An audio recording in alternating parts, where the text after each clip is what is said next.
Welcome to Shades of Fashion, where we discuss fashion, self-esteem, and shady-ass topics. I'm your girl, Toni and Griffiths, a.k.a. Tag. And my name is Vorachon of Vintage Vorachon. And this is Shades of Fashion.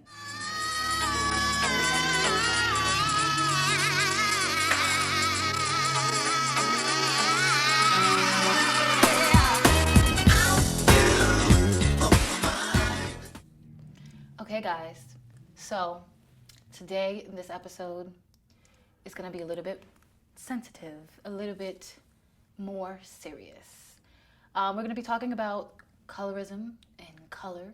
This show is called Shades of Fashion, but we are also going to be diving in to shades of color in the industry, within the industry, outside the industry, shades in general. So, with that being said, shades of color begin. Oh, you rang good. Well, I'll be the first to sound off. We are going to be doing a reading today. Yes, peep the word read behind us because we're going to be reading the people that have been shading us because of our color. So, being that I am an Asian American, I have faced many stereotypes, specifically being an Asian male American, whether it's with size, with how I look, with masculinity. I have often faced stereotypes, being even a designer and stylist. Sure. We don't have a lot of representation as designers and stylists, and if we are out there, we don't really expose our culture. Right. So I've actually worked in retail settings where I was possibly the one or two only other Asians in general in the entire floor, or sometimes the entire store. Yeah. So I don't know if you've ever been through something like that before. Yeah, for sure. Because me being African American, most of the settings and those times, especially now, especially involving in more that I do in my modeling career and stuff like that, I do get thrown into a shoot or something like that or a campaign strictly because I'm black and they need a black girl. You know what I'm saying? They need that diversity, that mix-up. And designers are known for doing that too. They'll throw, a black girl in, like a random black girl in, just because they need the diversity. I wouldn't say random. Let's not say that. Sometimes they are inspired. Yeah, sometimes they are inspired. But right now what I see is happening is, the darker skinned girls. Sure. They are in high, commodity, which is great because they've been kind of shoveled and thrown to the side for so long. And I feel like we still aren't completely recognized in the industry, And that's not just with black models. That's with Asians, Latinas, Middle Easterns. People of color in general. There you go. And that's what we're here to talk about. Exactly. Behind the scenes and in front of the scenes. Right. So I believe that's just to say it, we work well together because we share common grounds, Definitely. being people of color. And we often work with stylists and other designers and makeup artists even. That are color, yeah. That are color. And we often talk about discrimination, even if you are behind the scenes. Yeah. And are very vocal about it because, in this day and age, especially with what's going on and, everything that's going on social media and stuff like that, I just feel like it's something that needs to be, discussed and talked about because, especially in the industry, it's so shallow. It can be so shallow and so, secretive. And I feel like it doesn't need to be that way. We're all one. There shouldn't be so many, dividences between us. It's ridiculous. And even when it comes to being on the face of media. Right. If you are a person of color, it's about your color. You know, it's never like you're a character or a model that just blends in solely because you are the model. Exactly. It's because she's a black model. It's because she's an Asian model. And it's not really diverse within the race. Right. It's a particular black girl, a particular Asian girl. Always. Yes. Always. And then, that's funny you said that because I had a story. Let me tell you guys about this. This is probably when I first got back to New York. Drink some tea while you tell the story. Yeah. So this was probably when I first got back to New York and I moved back, to take my modeling career a little bit more seriously. It was 2 years ago. And I, went to this casting call for New York Fashion Week and I was a little bit shorter than what they were asking originally. Oh.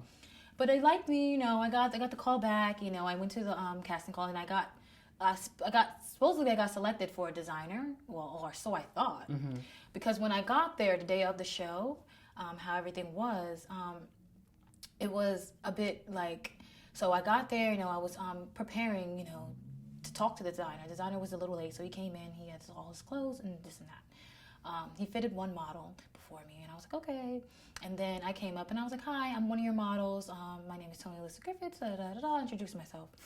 And he just looked at me. He was like, I don't have anything for you. Oh, like, shit. he looked at me and was just like, I don't have anything for you. And I'm like, wow. like, what do you mean you don't have anything Right. for me? He was like, just sit down over there. Like literally like that. And I was just like, okay. So I was like, all right, whatever, cool. So then I say about 5 minutes later, I'm with my mom too. So I'm like, okay. I say about 5 minutes later, I see a blonde girl. I don't know if she was European, but she looked European. She had European features. Some type of blonde. Yes. And she just, walked up there, and he's like, oh. Like, his whole facial expression changed. Like, his whole demeanor changed.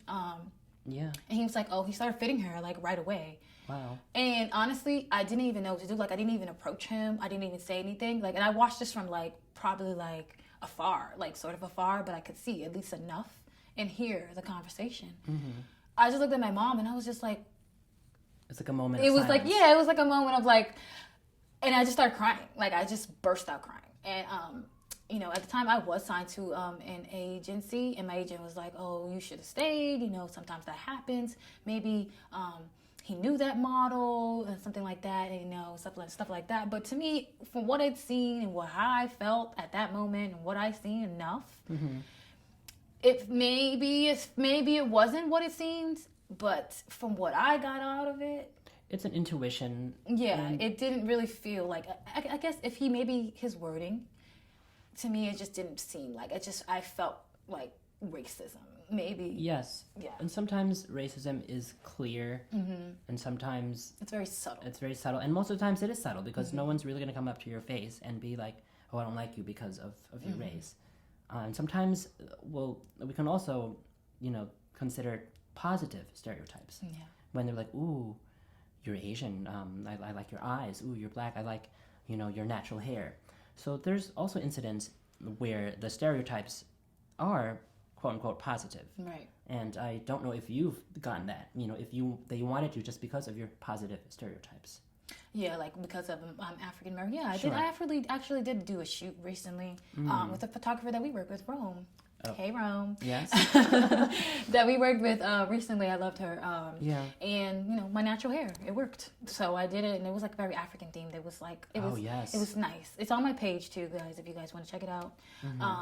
Yeah, that shoot was really nice. It was like back to my roots. I felt really, kind of homage. Wow. As opposed to the other shoots that I do where I'm kind of, in like a slick back ponytail like I am today. Yeah. Which I do love the look, but that's normally the look that I do. Like when New York Fashion Week comes around, I'm normally in straight back, slick back ponytail. Right. Because that's what they call for, and I am normally doing it.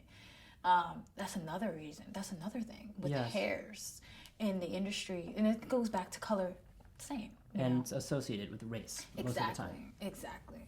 Because, I've been on set in some instances where, they don't really know what to do with my hair. Like, I think there was one, I can't talk. There was this one instance where, I was on set and I just took my ponytail out, and she was just, oh, I'm going to leave it like that. And I was like, She liked it. she liked it. Okay. But I was like, no, like, I'm not going to leave. Like, I literally I had a bun, and I literally took the bun out, and that was all I did. Well, we have some incidents where we're comfortable with, and it plays in the favor of the entire production. Right. So for the time being, we are going to prepare for our next shoot, which is coming up. Yeah. That features a lot of women of color. Exactly, and diversity. And I will be playing my role of creative director. I'm super excited about that, guys. So I will be creative directing that shoot. And Please stay tuned. yes, please stay tuned, guys. Just know that we do care about diversity. We're going to dive into this even more. Soon have maybe panels of other people and other people interviewing and stuff like that. And I am super excited to be working with Toni again. She is the It Girl. She is my brand ambassador, my co-producer, and so much more. Yes. Thank you, guys. Thank you, guys. No problem. Follow us on Instagram. Follow us on subscribe, all that good stuff on YouTube. Love you guys. Stay tagged in and stay shady.